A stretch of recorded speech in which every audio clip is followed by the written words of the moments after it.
Hello बच्चों, मैं आपकी हिंदी टीचर गीता सक्सेना और आज मैं आपको हिंदी लिटरेचर का पाठ 11 जो देखकर भी नहीं देखते समझाऊंगी।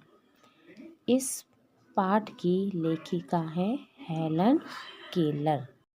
बच्चों, यह कथा एक ऐसी महिला ने लिखी है जिन्होंने बचपन में ही अपनी देखने और सुनने की शक्ति खो दी थी, लेकिन अपनी ज़िंदगी में हार नहीं मानी और अपनी क्षमताओं के बल पर वो आगे बढ़ती गई। उस महिला का नाम है हेलन केलर। हेलन केलर ने अपने जीवन में जो अनुभव किया, उन्होंने अपनी इस आत्मकथा जो देखकर भी नहीं देखते में लिखा है। जब वह 1.5 वर्ष की थी तो उन्हें बचपन में एक गंभीर बीमारी हो गई थी। उस बीमारी के चलते उन्होंने अपनी देखने और सुनने की शक्ति खो दी थी।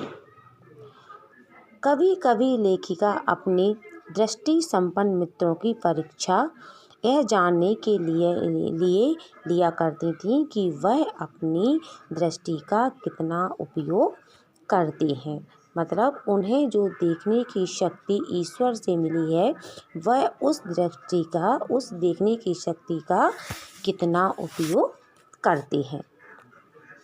एक बार वह अपने मित्रों के साथ, अपने दोस्तों के साथ जंगल में घूमने के लिए गई, सैर पर गई। तो सैर से लौटने के बाद उन्होंने अपने एक मित्र से पूछा कि आपने वहाँ क्या क्या देखा। तो उनकी मित्र ने उन्हें जवाब दिया, कुछ खास नहीं। इस जवाब से लेखिका को कुछ आश्चर्य नहीं हुआ, क्योंकि उन्हें इस तरह के जवाब अक्सर मिला करते थे।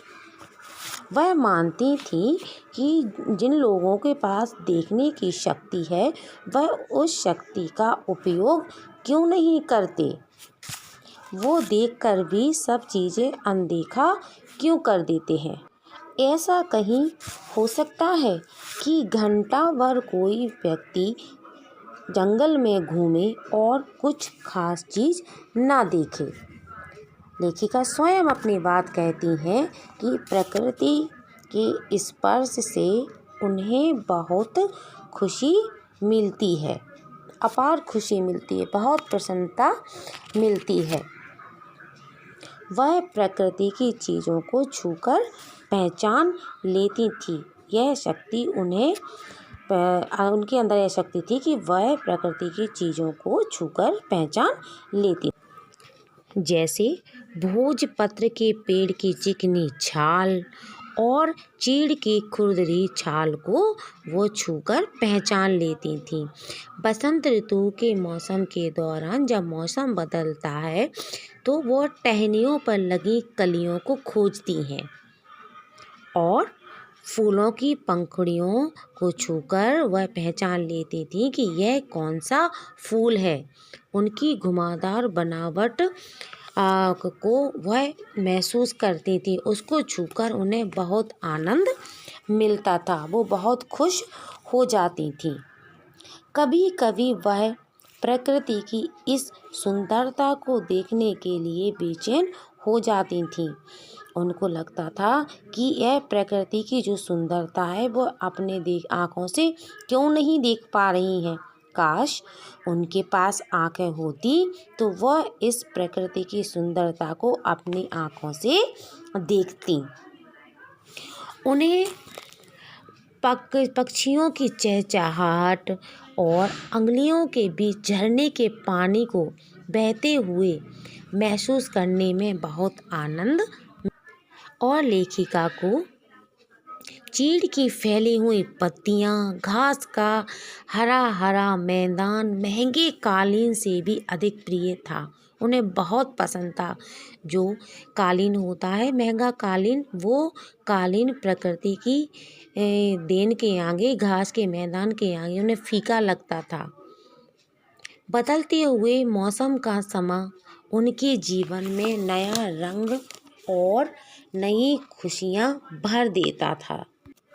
वह कहती हैं कि आँखों वाले लोग इन चीज़ों को इस तरह क्यों नहीं देखते। कभी कभी उन चीज़ों की कदर क्यों नहीं करते। मनुष्य के पास जो चीज़ है वह उसकी कदर नहीं करते, उन चीज़ों को अनदेखा कर देते हैं।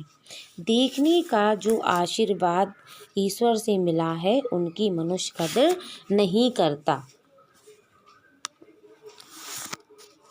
हमें इस बात को समझना चाहिए कि जो हमें ईश्वर ने प्रदान किया है, जो देखने का आशीर्वाद हमें दिया है, हमें उसकी कदर करनी चाहिए और चीज़ों को देखना चाहिए, अनदेखा नहीं करना चाहिए।